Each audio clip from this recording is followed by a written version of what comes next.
नमस्कार, मी प्रणिता बोरसे. आपण पाहत आहात TV9 मराठी आणि आता पाहणार आहोत सुपरफास्ट 50 बातम्या. मुंबईतील शिवाजी पार्क मैदानात आज मोदींची जाहीर सभा. महायुतीच्या उमेदवारांच्या प्रचारासाठी राज ठाकरे आणि मोदी आज एकाच मंचावर. शिवाजी पार्कवरील पंतप्रधान मोदींच्या आजच्या सभेचा टीझर प्रदर्शित. येत आहे भगवाधारी, आतुर झाली मुंबई नगरी, टीझरचा टॅगलाईन. पंतप्रधान नरेंद्र मोदींच्या सभेच्या पार्श्वभूमीवर दादर परिसरात वाहतुकीत बदल. आज दादर परिसरात अनेक ठिकाणी वाहनांसाठी नो पार्किंग झोन. मोदींच्या सभेच्या पार्श्वभूमीवर प्रशासनाचा निर्णय. नाशिकमध्ये रोड शो दरम्यान ठाकरे गट आणि शिंदे गट आमने सामने. मुख्यमंत्री शिंदेंसमोरच ठाकरे गटाच्या कार्यकर्त्यांकडून 50 खोके एकदम ओकेच्या घोषणा, तर धनुष्यबाणाचा इशारा करत मुख्यमंत्री शिंदेंचं ठाकरे गटाला उत्तर. महायुतीचे उमेदवार हेमंत गोडसे यांच्या प्रचारासाठी नितीन गडकरींची आज नाशिकमध्ये जाहीर सभा. गंगाघाट परिसरात सायंकाळी 5 वाजता सभेचं आयोजन. चंद्रशेखर बावनकुळे देखील उपस्थित राहणार. पाण्याच्या प्रश्नावरून 100 वेळा उद्धव ठाकरेंकडे जाऊनही सुहास कांदेंचं काम नाही झालं. सुहास कांदेंचा पाण्याचा प्रश्न आमच्या सरकारनं सोडवला. उपमुख्यमंत्री फडणवीसांचं वक्तव्य.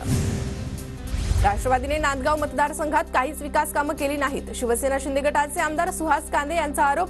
तर कांदेंनी त्यांच्या मतदारसंघाचं पक्षाचं काम पाहावं, राष्ट्रवादी पक्षाबाबत बोलू नये, सुनील तटकर यांचं प्रत्युत्तर.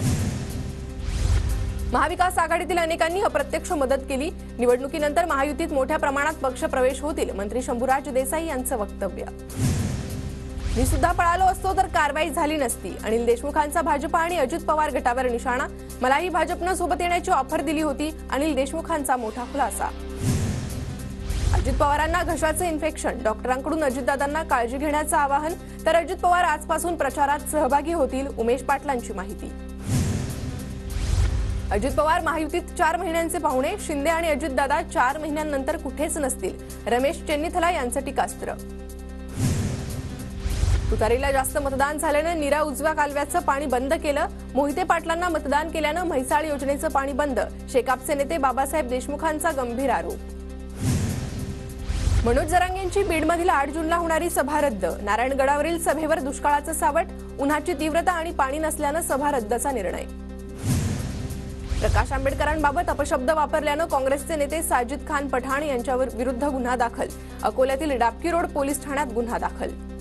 पुण्याच्या भोर तालुक्यात वादळी वाऱ्यासह झालेल्या पावसात होर्डिंग कोसळलं. होर्डिंग आकारमानानं लहान असल्यानं दुर्घटना टळली. छत्रपती संभाजीनगर जिल्ह्यात अवकाळी पावसाची जोरदार हजेरी. उन्हाळी मका आंबा पिकाचं नुकसान होण्याची शक्यता. नांदेड जिल्ह्यात पुन्हा एकदा अवकाळी पावसाची हजेरी. फळबागांसह इतर उन्हाळी पिकांचंही नुकसान होण्याची शक्यता. सांगली मिरज शहरासह अनेक ठिकाणी वादळी वाऱ्यासह जोरदार पाऊस. उकाड्यानं त्रस्त नागरिकांना काहीसा दिलासा. नवी मुंबईच्या जुईनगर, बेलापूर, सानपाडा परिसरात पावसाची हजेरी. अचानक आलेल्या पावसामुळे नागरिकांची तारांबळ.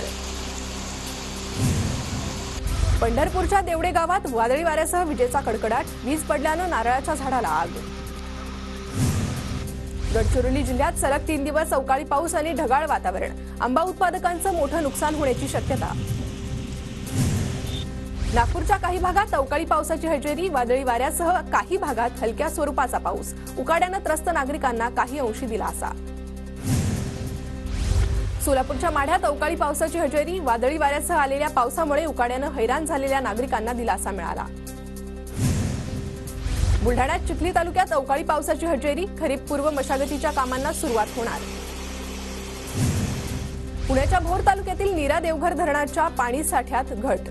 धरणात 8% पाणीसाठा शिल्लक. पाऊस वेळेत दाखल न झाल्यास पाणी टंचाईचं संकट उद्भवण्याची शक्यता. हिंगोलीत धोधो पावसात नवरदेव आणि नवरीची एंट्री. अवकाळी पावसामुळे वऱ्हाडी मंडळींची धावपळ.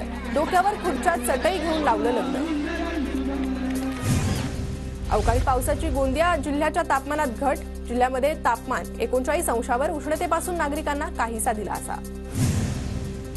धुळ्यात जनावरांच्या चाऱ्याची भीषण टंचाई. शेतकऱ्यांवर नंदुरबार जिल्ह्यातील अक्कलकुवामधून चारा खरेदीसाठी धडपड.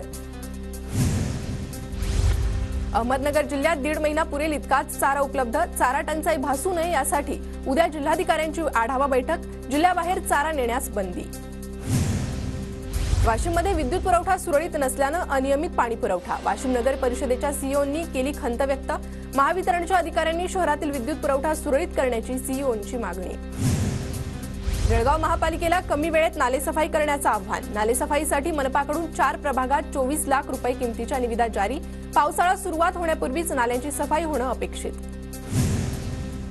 धाराशिवच्या शासकीय वैद्यकीय महाविद्यालयातील सिटी स्कॅन मशीन दुरुस्त. रुग्णालयातच मिळणार सिटी स्कॅनची सुविधा. जळगावमध्ये दारूसाठी पैसे न दिल्याच्या रागात मुलाने केली जन्मदात्या बापाची हत्या. वडिलांना रुग्णालयात दाखल करत पोलिसांसमोर खुनाची कबुली. जामनेरच्या पळासखेडा गावातील धक्कादायक घटना. वाशिमच्या खिरडा गाव शिवारात पाण्याच्या शोधात आलेली नीलगाय कुंडात पडली. ग्रामस्थांच्या मदतीनं वन विभागाकडून नीलगाईचं रेस्क्यू. इचलकरंजी शहरातील वंदे मातरम ग्राउंडवरील प्राण्यांचा दवाखाना बंद करण्याची मागणी. युवा महाराष्ट्र सेनेकडून आरोग्य अधिकाऱ्यांना निवेदन. पंढरपुरातील विठुरायाच्या चरणी 5 पदरी सोन्याचा हार अर्पण. हैदराबादच्या विजया नायडू यांनी 13 तोळा सोन्याचा हार विठ्ठल रुक्मिणी मातेला अर्पण केला. 8,36,000 सोन्याच्या हाराची किंमत.